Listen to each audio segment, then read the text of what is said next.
How to skip to next line on Instagram bio. Hi everyone, I'm here to assist you today without any delay. Let's jump right in. First, open Instagram on your device. Then click on your profile at the bottom right corner of your screen. In here, click on Edit Profile.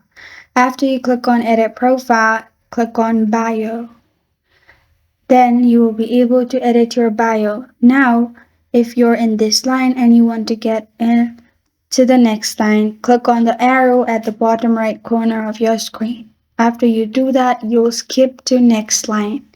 And if you have iPhone, you'll find return option. If you want to type something, type and press on tick mark at the top right corner of your screen and you're good to go. This is how to skip to next line on Instagram bio. Thank you for joining me today. If this video helps you out, please leave a like and subscribe for more. Got a question or want to suggest a topic? Comment below. Thank you for watching.